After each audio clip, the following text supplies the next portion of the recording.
ये पीएफएससी 2023 से रिलेटेड बहुत सारे कैंडिडेट्स थे जिनके कुछ क्वेश्चंस क्यूरी थे, तो कई कैंडिडेट्स के थे, तो आई थॉट कि इस पर आपको क्लियरिफिकेशन दे दिया जाए। सबसे पहला question, why delay in marks upload. ये बहुत सारे कैंडिडेट्स के द्वारा क्वेश्चन पूछा गया।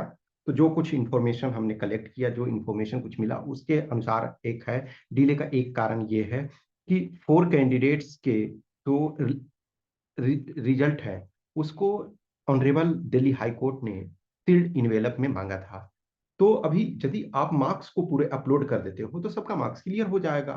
वंस आपके मार्क्स प्रॉपर क्लियर हो गए तो आपको पता है कि रिजल्ट हुआ नहीं हुआ, लेकिन अभी चूंकि एक तरह से वो आप डिस्क्लोज अभी नहीं कर सकते हो, तो मेरे जो मुझे इंफॉर्मेशन मिल पाया है उसके आधार पे ये है कि मार्क्स जो अपलोड होने का डिले है उसका ये कारण है कि जो 4 कैंडिडेट्स हैं उनके रिजर्व यानी कि लिस्ट जो रिजल्ट है उनको अभी सील्ड इनवेलप में रखा गया है। यदि हम लास्ट 2 इयर्स के देखें, लेट अस टेक 22 का जो सीएपीएफएसी 22 का रिजल्ट जो था वो 7 अगस्त को आया था। ठीक है, 7 अगस्त को उसका रिजल्ट आया था। और जो मार्क्स हैं, जो कैंडिडेट के मार्क्स थे, वो आपके 11 अगस्त को अपलोड हो गया था। हाउएवर जो रिकमेंडेड कैंडिडेट्स थे, जो कैंडिडेट्स रिकमेंडेड होते हैं, उनका जो लिस्ट होता है वो लिस्ट बाद में अपलोड किया गया था, यानी वो 11 ये सितंबर को। तो सोचो यहाँ 7 अगस्त को रिजल्ट आया और 11 अगस्त को मार्क्स अपलोड हो गया कैंडिडेट्स के, तो जस्ट 4 डेज में आपका हो गया था। 21 को हम देखें तो 2021 का जो आपका रिजल्ट आया था 2 जून को आया था। 2 जून 2023 को रिजल्ट आया था। और जो इनका मार्क्स था, जो मार्क्स अपलोड हो गया था, वो 7 को हो गया था, 7 जून को हो गया था। हाँ, अब जो लिस्ट है वो भी इस इनमें पहले आ गया था, जो रिकमेंडेड कैंडिडेट्स का भी लिस्ट। तो देखो यहाँ 5 डेज 4 डेज में आ गया था। इस बार अभी डिले ऐसा नहीं है, इसके पहले जैसे 2020 में देखा जाए तो 2020 में डिले थोड़ा सा हुआ था। 2020 का यदि देखें तो 2020 का रिजल्ट जो आया था फाइनल 4 जनवरी को आया था। 4 जनवरी को रिजल्ट आया था। और जो मार्क्स इनका अपलोड किया था गया था 21 जनवरी को, 21 जनवरी को, यानी 17 डेज में आपका जो रिजल्ट आया है 5 जुलाई को आया है। तो मे बी जैसे जो 22 है, शायद 22 मीन्स डे आफ्टर टुमारो, जो हियरिंग का शायद डेट रखा गया है ऑनरेबल दिल्ली हाई कोर्ट में। फिर उसके बाद जो कोर्ट से कुछ आता है, परमिशन आता है, उसके बाद में भी आपका अपलोड कर लिया जाएगा। तो थोड़ा सा डिले हो सकता है। इस वजह से ही मैं आपको पहले भी वीडियो में बताया था कि अननेसेसरी परेशान ना हो। जिनके जो मार्क्स हैं वो हैं, आई नो कि एक क्यूरियोसिटी होती है, जब आपने 1 साल पूरा टाइम दिया हुआ होता है तो मार्क्स जानने का कि एटलीस्ट हमारा मार्क्स यदि क्लोज में है, क्योंकि 47 कैंडिडेट्स का अभी भी रिजल्ट आना बाकी है, तो रिजर्व लिस्ट में उनके आएंगे। तो यदि जिनके 2 नंबर 1 नंबर कम है, 3 नंबर, तो पॉसिबिलिटी ये बन जाता है कि आने का। एक अब दूसरा क्वेश्चन है रिजर्व लिस्ट। तो एक रिजर्व लिस्ट और फोर्स एलोकेशन। तो रिजर्व लिस्ट कब आता है और फोर्स एलोकेशन। अब फोर्स एलोकेशन पहले होगा या रिजर्व लिस्ट, तो ये पहले फोर्स एलोकेशन होता है। पहले आपका फोर्स एलोकेशन होता है। लास्ट यदि 22 और 21 का देखें तो दोनों का 21 और 22 दोनों का सेम डे हो गया था, 6 अक्टूबर। तो देखा जाए 6 अक्टूबर हुआ, इसका मतलब है कि विद इन 2 मंथ्स 22 वाले बैच का हो गया। लेकिन जो 21 वाला बैच था उनके लिए 4 मंथ्स लगा, क्योंकि एक साथ 21 और 22 का फोर्स एलोकेशन किया गया था। तो पहले आपका फोर्स एलोकेशन मेन लिस्ट का आएगा। जो मेन लिस्ट के कैंडिडेट्स हैं उनके फोर्स एलोकेशन, यानी कि अभी जैसे देखो क्या होता है कि पहले यूपीएससी से रिजल्ट आता है, उसके बाद यूपीएससी जो है वो रिजल्ट को नोडल फोर्स को भेज देती है।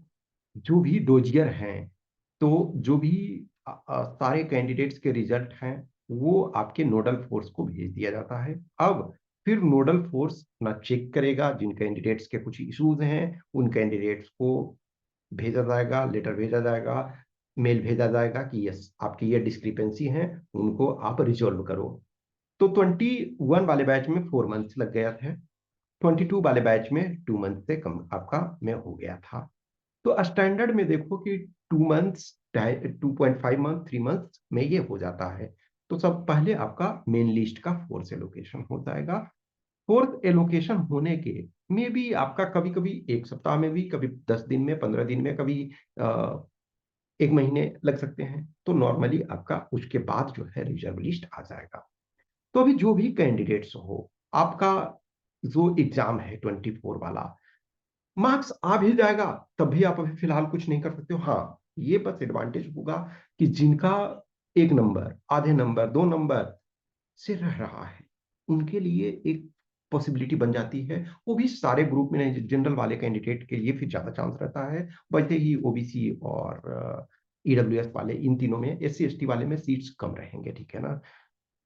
तो अभी आए या ना आए, मेरे अनुसार है कि अभी उस पर जोर देने की जरूरत नहीं है, परेशान होने की जरूरत नहीं है। क्योंकि अभी जैसे क्या होता है ना समटाइम, कि लेटेस्ट डे सारे कैंडिडेट तो 2-3 नंबर वाले नहीं, कोई कैंडिडेट 10 नंबर पीछे हो, मान के चलो जितना कट ऑफ गया, 325 आपका जनरल का कट ऑफ गया, आप 315 में हो, तो आप तो बाहर हो गए ना।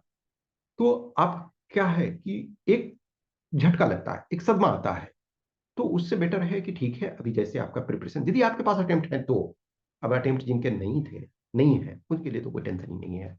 तो यदि आपका लगेगा कि 315 आया, 305 आया, 320 आया, 318 आया, तो आपको और टेंशन होता है। तो अभी रहने दो, जो है सो है, आप कुछ कर नहीं सकते हो ना उसके लिए। लेकिन एक जो प्रिपरेशन आपका मोमेंटम चल रहा है, कहीं ना कहीं पॉजिटिव रहता है, तब तो आपका बहुत अच्छा रहता है। निगेटिव रहता है तो मोमेंटम थोड़ा सा डाउन होता है, तो इस वजह से परेशान ना हो। तो मार्क्स का अपलोड का एक जो कुछ मैंने कम्युनिकेट किया है, उसके आधार पे ये जो 4 कैंडिडेट्स का सील्ड इनवेलप में मांगा गया है, उसके कारण ये डिले हो रहा है। अदरवाइज जो हम लास्ट 2 ईयर्स के हमने बताया कि बहुत जल्दी उनका अपलोड हो गया था। इस ईयर भी देखो, जो आंसर की है, वो आंसर की आपको जल्दी मिल गए, जो कट ऑफ है वो मिल गए, उसमें से कोई दिक्कत नहीं हुआ। आंसर की और कट ऑफ जो है, विद इन रिजल्ट आने के विद इन 1 वीक में आपको मिल गया। मार्क्स डिले हो रहा है कि मार्क्स जब आ जाता है तो क्लियर ये है ना। अभी कोई भी कैंडिडेट पेपर 1 में मान के चलो कि आप आंसर की अब मिला लोगे कि यस, आंसर की से हमारा इतना बन रहा है, लेकिन पेपर 2 में तो नहीं कर सकते हो। पर्सनालिटी टेस्ट में कितने मार्क्स आए वो नहीं कर सकते हो, फिर डिले ये है। और जो भी फोर्स एलोकेशन है 2 मंथ्स के आसपास, 10 डेज, 15 डेज लेट हो सकता है आपका। 2 मंथ्स की जगह 3 मंथ हो सकता है, लेकिन स्टैंडर्ड जो है 2 मंथ्स में आना चाहिए। कुछ ऐसा अनएक्सपेक्टेड चीजें नहीं हो तो आई होप कि केस वगैरह जो भी है इधर रिजोल्व हो जाएगा, और उसके बाद तो 2 to 3 मंथ्स, और फिर उसके कुछ दिन बाद जब once force allocation main list का आ गया, तो आपका फिर रिजर्व लिस्ट आ जाता है। तो 47 तो एटलीस्ट हो जिनके आपके होपफुल है। कुछ भी क्वेश्चंस क्यूरी डाउट्स रहता है तो कमेंट बॉक्स में कमेंट कर सकते हो, या फिर हमें इस व्हाट्सएप नंबर 8527146498 या टेलीग्राम नंबर 7404909669 पर मैसेज कर सकते हो। जिनको भी टेस्ट वगैरह लिखना है, जिनको लगता है कि थोड़े से हमें फायदे हो सकते हैं, तो आप कर सकते हो। Okay, thank you.